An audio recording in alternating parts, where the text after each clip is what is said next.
Hey y'all, I was gonna write this as a Substack, but to be honest, I don't have the energy for that right now. Today wiped me out. But it was a good day protesting with my fellow Appalachians here in Johnson City, Tennessee, as we took to the streets to declare no kings.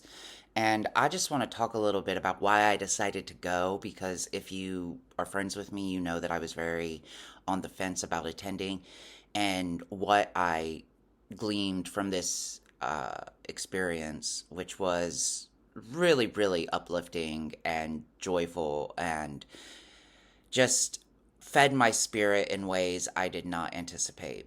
So, as late as last night, I had sort of decided not to attend today's protest, and my reasons were several, and I think valid. And if your reasoning was similar, just know that I'm not here to sort of scold you. I understand, and your reasons are valid as far as I'm concerned. So, first of all, for those of you who don't know, I finished radiation and chemo in June. I was still recovering when the first No Kings march happened, and so I didn't attend. I was still in a very, very bad way. Um, so I wasn't sure that I wanted to go today simply because I'm still gaining my energy back. I lost about 75 pounds during chemo and radiation. It was really, really hard on my body. I know you can't tell because I still got plenty of cushion, but it was hard, and I'm still regaining my energy. But beyond that, I have an issue with No Kings that was similar to the issue that I had with Occupy Wall Street back in 2011, when I sort of infamously did not get involved. Did not. I was not one of the Occupy Wall Street protesters. I was living in Chicago at the time. A friend of mine who I lived with was very involved in it, and we had some extremely heated discussions about the movement. My core issue then, as now, is that the movement lacked substantive goals. This was perhaps more true with Occupy Wall Street than it is with No Kings. Occupy Wall Street was a, an outlet for people to express their anger at an unjust system, and that alone is incredibly important.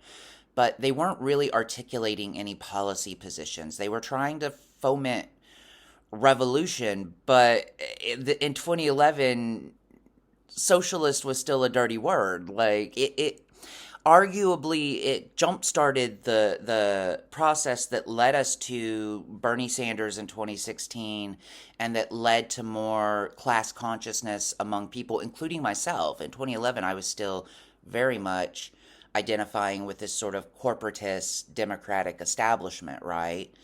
Um, but I didn't really understand what their goals were. And I had a similar issue with No Kings. Like, okay, you're angry at Donald Trump, but what are your demands? I want to know a list of demands. Like, what is this movement really trying to accomplish other than just express disapproval?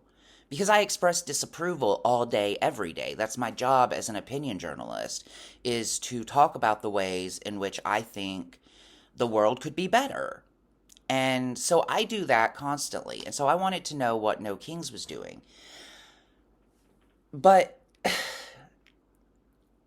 something happened last night. I was asleep and I had a dream.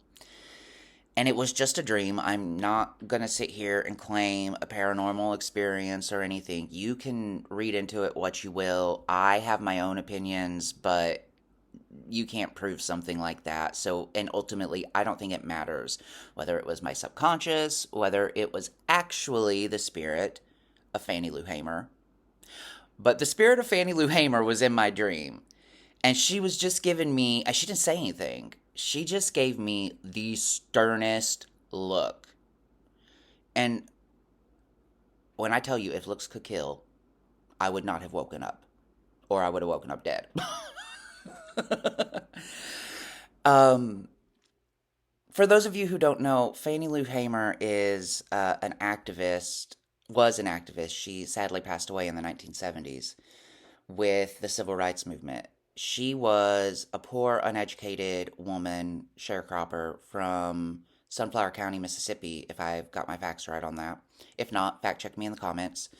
Um, and she was one of the leaders of the Mississippi Freedom Democratic Party that went to the 1964 convention in Atlantic City, New Jersey, or was it Jersey City, New Jersey? I believe it was Atlantic City, and demanded that the segregationist Democratic Party of Mississippi not be seated. And she was so threatening to the establishment that Lyndon Johnson tried to preempt her by giving a speech at the same time she was given her testimony in front of the cameras. Fannie Lou Hamer had everything to lose. She lived at a time when systemic apartheid was de jour in the South. That was the law, right? Like, Jim Crow was reality. There were lynchings, there were just murders, assassinations. Medgar Evers was killed. The three civil rights workers, Cheney, Goodman, and Schwartz, were killed. Um, this was before Dr. King was killed, but there were certainly threats on his life. And this was around the time, we'd had the integration of Little Rock High School with the horrific abuse and, frankly, it's amazing that Elizabeth Eckford and all of them made it out alive. And if you really want to learn more about the integration of Little Rock High School, I really suggest reading Melba Patillo Beals' Warriors Don't Cry. She was one of the Little Rock Nine. She wrote a beautiful memoir about it. This was also, the time of integration of Ole Miss, which people forget led to 3 fatalities. And if you want to read about that, there's an excellent book by Nadine Cajones called And the Band Played Dixie. So I suggest reading both of those. But when Fannie Lou Hamer came to me in that dream, I understood that my place was on the streets with my fellow Americans, because of Fannie Lou Hamer at a time when there was extreme likelihood of violence against anyone protesting against the Jim Crow system in Mississippi. If she could stand up, then so could I. And if she could meet that moment, then I could meet that moment. And I'm so glad I did, because I found the entire experience to be very, very moving. At one point, some woman came up to me and asked if I was all right, because I was literally crying. And I was like, no, no, no, no, no. These are tears of joy. Because what a beautiful sight to see people standing up for democracy. And that's what today was. People from all walks of life, across all 50 states, took to the streets to say, we don't want a king. We done decided that 250 years ago. We moved on. Y'all need to catch up with us.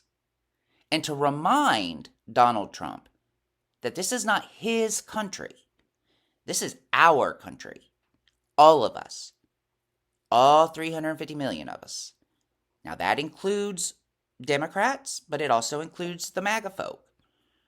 We've got to find a way to learn to live together, because guess what? You've never had exclusive ownership over this country, MAGA. You are not, you hear someone like Mike Johnson, the Speaker of the House, talk about how this was a Hate America rally. And Mike Johnson will often frame American democracy and back and forth and politics as being either us or them. And he says that his side are the real Americans, that this is their country. We're a Christian nation. And by that, he means specifically a Protestant Christian nation. And I've always kind of wondered, like, do these Christian folks not understand that, like, this is going to eventually devolve into sort of a holy war between different denominations as they try to criminalize each other's religions? I don't know where they think that's going, but that's not my business, because we're not going to let it get that far. But the fact of the matter is, even though there have always been those segregationists, there have always been the slaveocracy, there have always been people who have said this is a white Anglo-Saxon Protestant country that excluded from power women, racial minorities, at one point poor people who didn't own land, even poor white men. There have always been people from the very beginning who have said, it includes me too. Abigail Adams, at the founding of this country, told her husband, don't forget the women. Of course, John Adams had no intention of including women's suffrage in the founding of this nation. It took a century and some change for that to happen, century and a half almost. But Abigail Adams was there standing up, as were the abolitionists, all the way through to Frederick Douglass. Okay? We've always been here. People who have been demanding our say and our voice and our role in American democracy, we've always been here. When Alice Paul took to the streets and was imprisoned for her political beliefs, trying to win the right to vote for women, she went on a hunger strike, nearly died, because she so believed that this country, this experiment in democracy, should be expanded to include all of America's children, not just men. And you can trace this again through to the civil rights movement with Dr. King and Fannie Lou Hamer. You can trace it through to Gus Garcia in Texas in the 1950s fighting against discrimination against Latino Americans, to Cesar Chavez, to Dolores Huerta. You can trace this through to the heroes of Stonewall, Sylvia Rivera, Harvey Milk later on, campaigning for the rights of gay and lesbian, bisexual and transgender Americans to be able to live our truths and to be able to participate fully in this American experiment, to be full and equal citizens. That's all any of us want. We don't hate America. We weren't out there because we hate America. We love America. We love America so much that we took to the streets despite threats from this government, which is labeling us terrorists. I mean, people were in frog suits. I was carrying an American flag, wearing a shirt that said Unity. I'm wearing my pajamas now, but I can show you a picture if you want. The point is, this is our country too.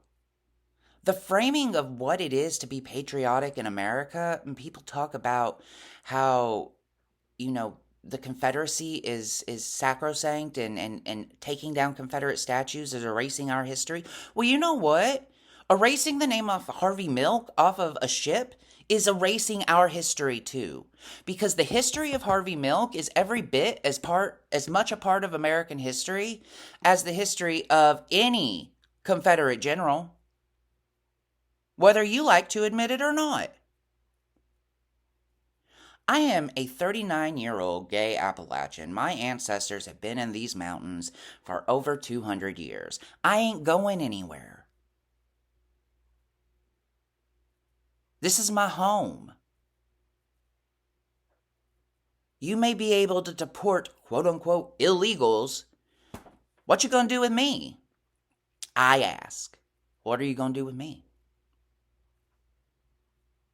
You gonna send me back to England? They're not exactly thrilled with immigrants right now either, so I'm not sure they'd want to take my lefty liberal ass. So what are you going to do? We have to live together. And that starts with respecting the fact that each of us has a claim to the title of American. Every single one of the 7 million people who are on the streets today is a proud American. And the history of this country is as much ours as it is the rights. We stand on the shoulders of giants. And don't you forget it. I found myself singing the old anthem of the civil rights movement, mostly to myself, but for the benefit of anyone who around me could hear. And I could feel the ancestors supporting me. Just some simple words. but they ring through American history like the sound of liberty's bell. We shall overcome. We shall overcome. We shall overcome someday. Oh, deep in my heart, I do believe we shall overcome someday. God bless America, and thank you for watching.